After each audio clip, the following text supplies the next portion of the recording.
Okay, I knew Ryan Gosling was going to be in this movie.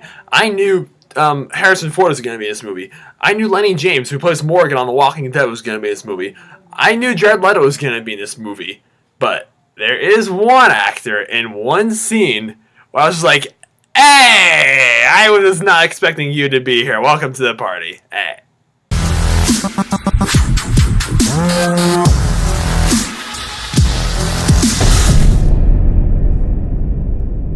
Good evening! I'm here today to review Blade Runner 2049, the sequel to the 1982 cult classic Blade Runner, which is 35 years after the first Blade Runner. Oh, movies and their sequels that came out years after the original. But anyway, is set in California in the year 2049, where in the first Blade Runner, replicants, who are like these artificially made humans, were illegal. But now, the newer models of replicants are legal in 2049, and the older ones are illegal, and these Blade Runners, who are human, have to hunt down these like older replicants. And one of these Blade Runners is Ryan Gosling, and he's a cop that works at the LAPD, and he eventually meets up with Harrison Ford, as you guys saw in the trailer. And yeah, he gets onto a case and he pieces everything together, and there's something like a lot more like dark going on in this whole world. All right, I have a confession to make. I have not seen the first Blade Runner, the one 1982 with that's directed by Ridley Scott. Yeah, I was I wanted to, but I've been so busy, I just didn't get a chance to do so. But like I looked at films this weekend, I was like, okay, the first Blade Runner came out 35 years ago. With the whole logic that Mad Max Fury Road gave me, you see, Mad Max Fury Road came out 30 years after the last Mad Max film. And Fury Road, you don't need to know anything about Fury Road to enjoy Fury Road. Like, you can understand what's going on completely. So I assumed that if I saw this movie, I wouldn't be confused because, I wouldn't have to know anything about the first Blade Runner because it came out like 3 decades after the original. And besides, viewers, it was either this or My Little Pony. Now for the finishing touch. The movie. I'm excited. Who's excited? Oh, everyone's so excited. Featuring an all-star cast. Oh, lovely. With an original song performed by Sia. And even though I hadn't seen the first Blade Runner, I was still looking forward to this film. I like Ryan Gosling, I like Harrison Ford, and I love sci-fi. The film looks great on a visual level, and yeah, I went to this film with some high hopes. And viewers, I could say, this film was not what I thought it was going to be from the trailers. Like, this movie is like almost 3 hours long, and it's not like it's a very slow burner. I will say that, like, it's slow, and there's like and action scenes. The action scenes in this movie are very good. I was expecting more action for whatever reason, but like there's only like a few action scenes that are like they're spaced out, like very spaced out throughout the film. And yeah, I couldn't help but doze off at a few parts because the pacing's not that good. But I don't entirely blame the film itself for that. I'm a college student. I really don't get much sleep, and it was a dark and nice, comfy seat. But anyway, even though like this film, like it definitely grabbed me.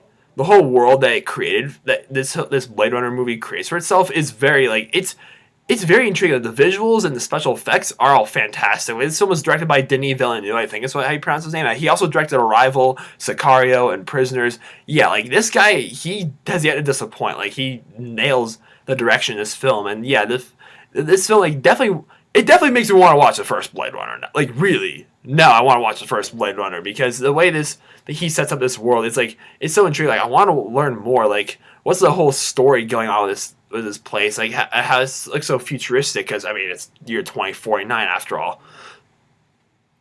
But yeah, don't expect this movie to think what you think it's going to be from the trailers. Like this movie is almost 3 hours long, and like Harrison Ford doesn't appear until like later in the movie, which I feel like might be a turnoff for some people.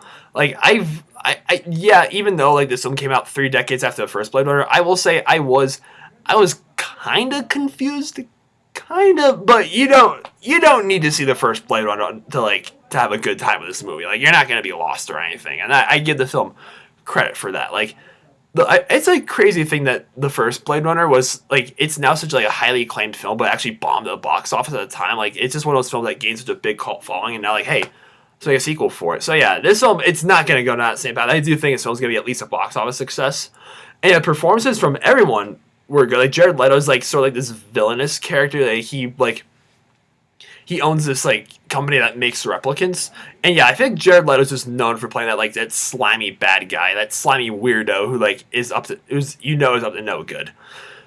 And there's like this film, like the tension throughout the movie is like really keeps me. It kept me on the edge of my seat. Thanks to the score. The score was very good as well.